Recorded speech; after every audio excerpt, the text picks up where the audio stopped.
right, let's talk about the Twitter files, shall we? Because the mainstream media is totally ignoring the new round of Twitter files that just dropped last night. Yes, we're going to talk about whether or not certain reporters had access to Twitter, whether they were giving privilege to certain journalists and, the opposite to others. So let's go through it. The latest round just released from journalist Paul Thacker. Are you going to just we'll go through it. Yeah, we have his first tweet here. And, he said, new internal Twitter files help explain why privileged reporters hate Elon Musk and Twitter 2.0. So privileged reporters that had access, backdoor access with Twitter, basically. And who were assuming have it no longer. Yes, have it no longer.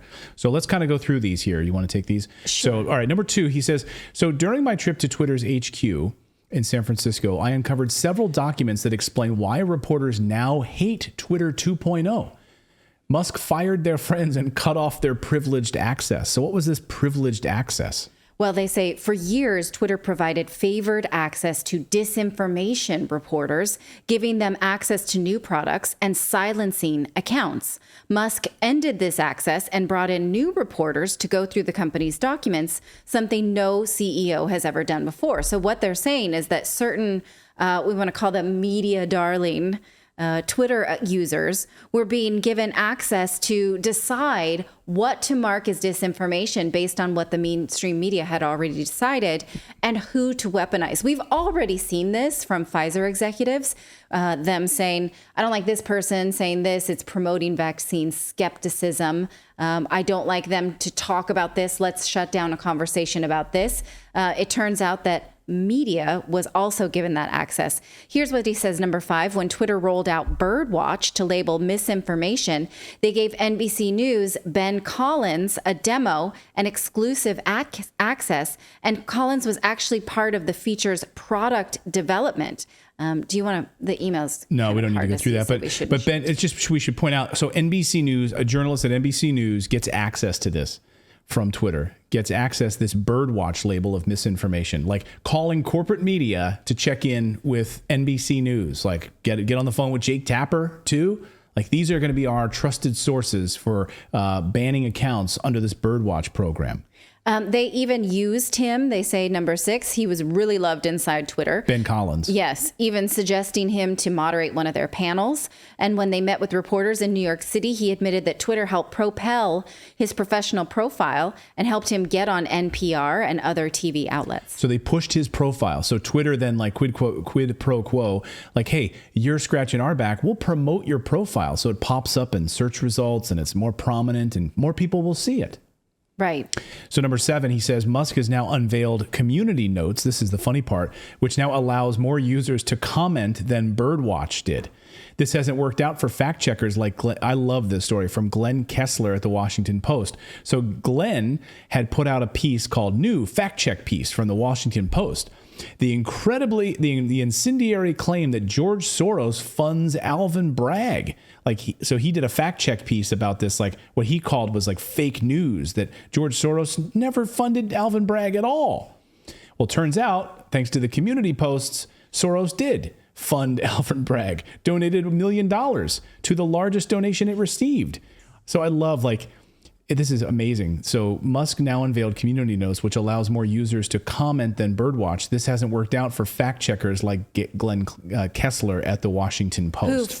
Who was a fact checker on his own. That right. Must feel very meta. My job is fact checking, but all of my facts that all of my checks that are facts that are checked are wrong. Mm-hmm. Only the facts I like shall be checked in a way that I like. Yeah, exactly. Number 8, reporters apparently also helped Twitter by flipping their bills under consideration. Yeah, so Congress has bills that they're considering, and they're literally giving them out to DC reporters through Twitter. Reporters basically helping Twitter get these bills under. Well, reporters acting as lobbyists. Yeah.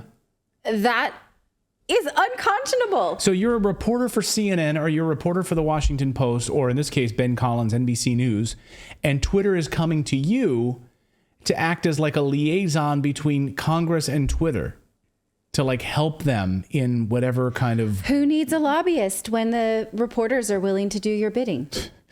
Number 9, Twitter dealt with bills to moderate them for suspending conservatives by ducking behind trade associations to do the heavy lifting as engaging or commenting would give them more attention. Twitter met with New York City reporters to solidify key relationships, encourage intel sharing, reinforce communication network of trusted reporters. Now that in and of itself is not so unusual. We were reporters in New York City, and all kinds of tech companies would want to sort of garner favor and invite you out for a coffee and that kind of stuff. So, but it's about what is being shared and then who is being included or not included. Yeah. Reinforce their network of trusted reporters that they called. Right. One trusted reporter was McKenna Kelly of Vox. She'll be reporting out of a deep red state. Will disinformation resonate? This implied Twitter and McKenna knew the disinformation paradigm doesn't translate outside the liberal talking circle. And then Kelly showed no interest in Democratic Party misinformation. Looking into Republican Party hype house on TikTok, she said. So this is what she was studying, but she wouldn't look at Democratic misinformation. So that's not at all. That's no exactly. Need. Oh, CNN glad handler Brian Stelter, willing to come to San Francisco whenever to meet one-on-one with spokespeople, even for introductory conversations. These are their briefing notes inside of Twitter about how basically friendly each reporter is to their platform. These are internal notes that they've made, briefing documents of like, who's this guy again? Okay. And is he friendly to our cause? Yes, he's on the list. Very good. Oliver Darcy, Donnie O'Sullivan from CNN, Emily Glazer from Wall Street Journal, Lauren Feiner from CNBC. It goes on and on. Let's see. Fox News producer for Dana Perino is really eager to get us on the show. Dana would be fair and not any more tough than the nicest person to question us in Congress. Where are you? Number 16. I'm just going to skip ahead. Oh, okay. Because, yeah, you missed that CNN number 14 also asked Twitter to create a read-only mode to protect their reporters from harassment, as in, can our reporters disseminate things only and then nobody can comment on it to say crappy things to them or point out where they're wrong or retweet and show that they're wrong, which means we want our reporters to only have final say access to Twitter. No, that's not how you already have that on the air. You shouldn't need that on Twitter. That's unbelievable. Yeah, we got the Dana Perino one. Fox News tech reporter Brooke Singman. I think we have a good opportunity to influence this coverage and potentially the reputations of congressional newcomers. That's what the Fox News tech reporter is saying. So you can see it's conservative networks. It's the big ones. It's CNN. It doesn't really matter as long as it's corporate media. Yeah, independent media gets squashed in this. Independent media, like what we do here at Redacted, we don't stand a chance. We don't stand a chance up against these guys. Right. Especially if they're asking for special treatment on Twitter and they are only looking for people who they are ideologically aligned. Were you a COVIDist? You're in, right? Yeah. Were you skeptical in any way? You're out. We can say this for all manner of tenets now, gender ideology, race baiting, all of that stuff. If you're in on that, you're in with us. But if you want to ask inconvenient questions, get the heck out of here. So here's Mick Wallace. So that's kind of wraps up the latest tranche of this. They're also looking at like Taylor Lorenz from the Washington Post, because that's a big piece of this, Tay-Tay, as they call her. So Taylor Lorenz kind of tied to this and kind of looking in more on that piece of the trusted reporters tranche.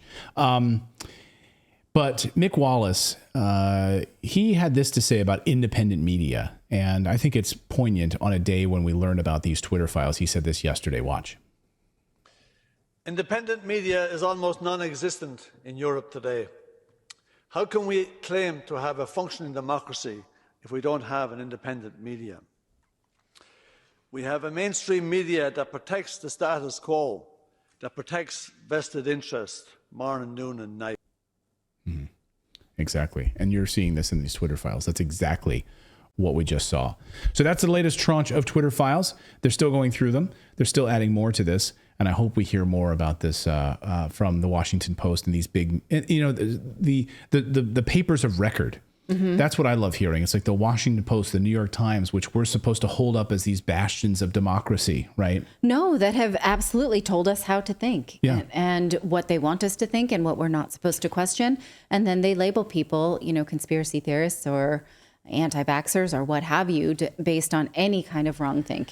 And they have help from social media to do that. Thank you so much for watching this segment here at Redacted. We are live every day at 4 p.m. Eastern Time, trying to share the stories that the mainstream media will not cover. You should also come over and join our community of Redacted Rebels over at redacted.inc. That's our private locals community where we can share exclusive content that we simply cannot share here on YouTube. Come over and join the rebellion together right now by going to redacted.inc. We'll see you next time.